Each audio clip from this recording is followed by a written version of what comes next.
दुनिया में एक ऐसी कौम भी गुजरी है जो अपने ताकत पर इस कदर गुरूर करता था कि उन्हें यकीन था कि अगर मौत भी सामने आ जाए तो वो उनसे लड़ सकता है। मगर जब अल्लाह का अजाब नाजिल हुआ तो उनके बुलंद व बाला महल्लात और उनकी कुव्वत, उनकी ताकत, उनका तकब्बुर सब सहरा की उड़ती हुई रेत की तरफ फना हो गए। वहीं कुरान में एक हैरत अंग्रेज का जिक्र मिलता है। कौम आद, ये लोग सिर्फ ताकतवर नहीं थे बल्कि ताकत की हर हद को पार कर सकते थे। कहा जाता है कि ये अरब के इरम शहर में आबाद थे, जिसको दुनिया आज इरम सिटी के नाम से जानती है।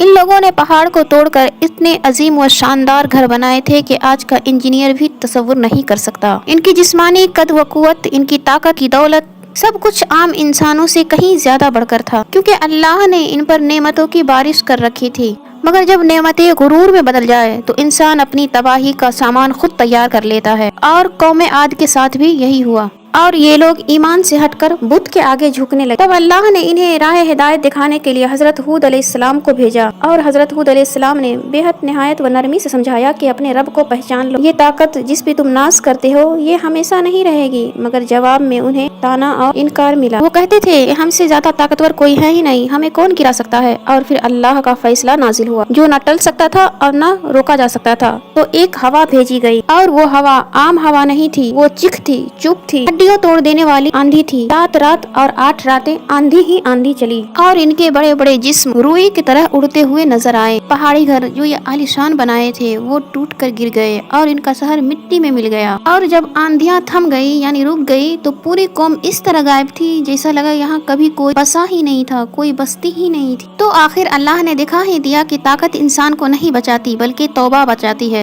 और तकब्बुर यानी घमंड हर मजबूत कौम को मिटा देता है। तकब्बुर आग है दिल की जो इंसान को नस्त नाबूद कर देती है, और तौबा वो बारिश है जो गुनाहों की राख भी धो देती है। तकब्बुर कोई एक गुनाह नहीं होता, ये वो बीमारी है जो इंसान की आंखों से हक छीन लेती है। जब इंसान अपने माल, अपनी ताकत और अपनी सेहत और अपने नाम पर इतराने लगता है तो उसे लगता है कि ये सब हमेशा उसके पास रहेगा, मगर भूल जाता है कि जिस रब ने दिया है वही एक लम्हे में छीन भी सकता है। तकब्बुर ने उन कौमों को मिटाया जो अपने आप को सबसे ताकतवर समझती थी। उनके ऊंचे महल, उनकी जबरदस्त ताकत सब एक आंधी के सामने मिट्टी बन गई। अल्लाह जो इंसान की ऊंचाई नहीं उसकी निर्मता पसंद करता है। जो झुक जाता है वही बच जाता है, जो अकड़ता है वही टूट जाता है। इसलिए अपने दिल को रोज टटोलो, कहीं नेमतों पर शुक्र या घमंड, कहीं सजदे हैं या सिर्फ दिखावा। अगर दिल में जरा भी तकब्बुर आ जाए तो उसी तौबा कर लो, क्योंकि तौबा वो दरवाजा है जो अभी खुला रहता है जब सब दरवाजे बंद हो जाते हैं।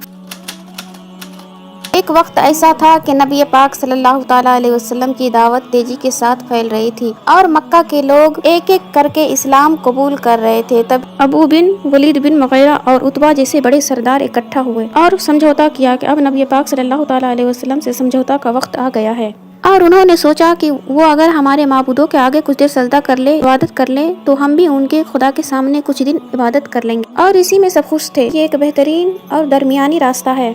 और जब ये पैगाम नबी पाक सल्लल्लाहु ताला अलैहि वसल्लम के पास पहुंचा तो फौरन अल्लाह की जानिब से ये वही नाजिल हो गई, कुल या अय्युहल काफिरून, यानी मैंने समझौता के दरवाजे हमेशा के लिए बंद कर दिए हैं। ऐ नबी कह दो, ऐ काफिरो, ला अबुदु मा ताबुदू, मैं उनकी इबादत नहीं करता जिनकी तुम इबादत करते हो, वला अना आबिदुम मा अबदतुम, और ना मैं उनकी इबादत करूंगा जिनकी तुम इबादत करते हो, वला अंतुम आबिदून मा आबुद, और ना ही तुम उसकी इबादत करोगे जिसकी मैं इबादत करता हूँ। लकुम दीनुकुम वली दीन, तुम्हारे लिए तुम्हारा दीन है और मेरे लिए मेरा दीन। ये सूरह के बाद कुफ्फार के चेहरे उतर गए और वो समझ गए कि ये नबी अपने रब के हुक्म से पीछे नहीं हटने वाला, क्योंकि ये सूरह एक ऐलान थी कि इस्लाम आधा ईमान और आधा शिर्क नहीं चलता, क्योंकि ये सूरह एक तौहीद की दीवार है जो हर शिर्क को तोड़ देती है। तो दोस्तों यहीं पे वीडियो एंड करते हैं, मिलते हैं अगले वीडियो में। अगर आपको पसंद आए तो लाइक शेयर करें। जब तक के लिए अल्लाह हाफिज, अपना ख्याल रखें।